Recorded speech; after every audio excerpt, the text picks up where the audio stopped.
Hey everyone, Bonfire here with another Elden Ring video. Today I wanted to talk about a toxic trait I see in a small but very vocal group of Elden Ring players and why I think that it's just a load of garbage. Many of you can probably guess already what this is, but in case you can't, I'm referring to the get good mentality. It's the idea that if you're struggling with a mechanic, an encounter, or a boss, you just need to stop being bad at the game. Even if there are tools and mechanics a game gives you to make your life easier, don't use them. Stop being bad. Stop being a noob. Just get good. This is a problem I see within some of Elden Ring's player base, and it creates a culture that people just don't want to be a part of. I made this channel because Elden Ring is my favorite game of all time, and I wanted to help people who are new to the game or longtime fans that just need a little help every now and then. It's absolutely wild to me that the #1 comment I get on all of my videos is simply get good.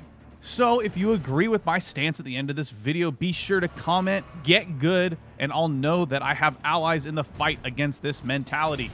To be clear though, there are many games that exist where I believe the get good mindset does apply.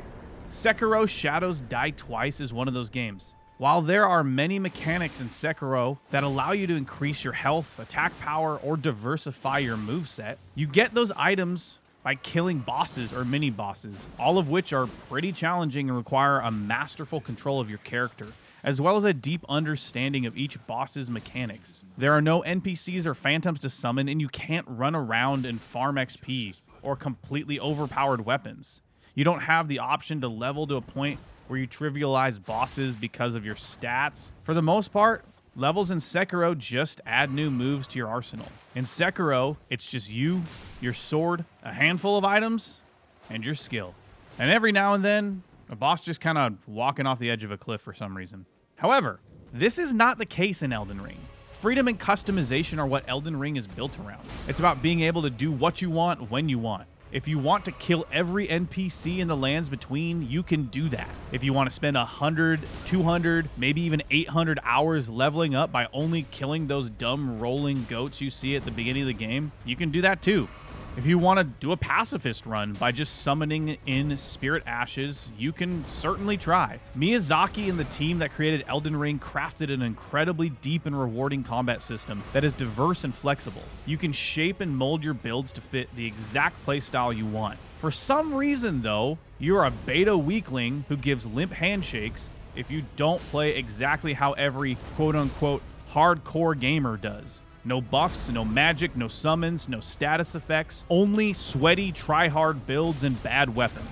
Whenever I play a new Souls-like for the first time, I make a point to play through it one time completely on my own. No summons, no cheesing, no looking anything up. I also have no shame in saying that I did not stick to this the first time I played Elden Ring. Pre-nerf Radahn was freaking hard.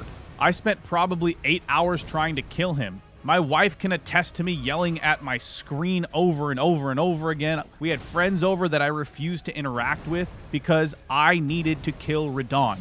Even after all that time of trying to kill him, I had to resort to summoning in NPCs and staying far, far away, shooting him with poison arrows and scarlet rot.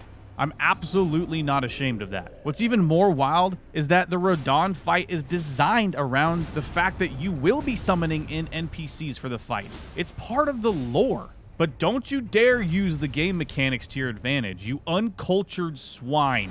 You sniveling buffoon. You might as well play Cookie Clicker.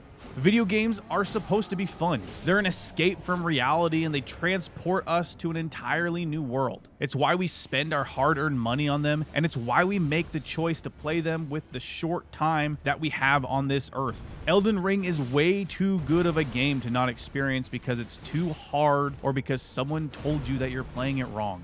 Don't let those people stop you from what's fun to you. I've played through the game many, many times. Sometimes completely naked, slowly punching every boss to death, and sometimes making the most busted build I can come up with and having my mimic tier obliterate every boss that I come in contact with. Both styles were equally fun and both just as valid, and both were super rewarding. At the end of the day, get good is not something I will ever tell anyone who is struggling with Elden Ring. It creates this mentality that you're lesser than if you don't play the way alpha males like Trump or Andrew Tate would. There are hundreds of builds, tons of weapons, summons, and so many items that are built into the game for you to use, for you to abuse, and for you to have fun with. So if you're frustrated, just keep trying. Or go explore and level up. You can always come back later and pump fear into the hearts of any boss that smacked you up earlier in your playthrough. Strike your own path and ascend to the Elden Throne however you see fit. Well, I hope you enjoyed my little Elden Ring rant. I truly love this game, and I want you to be able to experience all that it has to offer without being pressured to play the right way.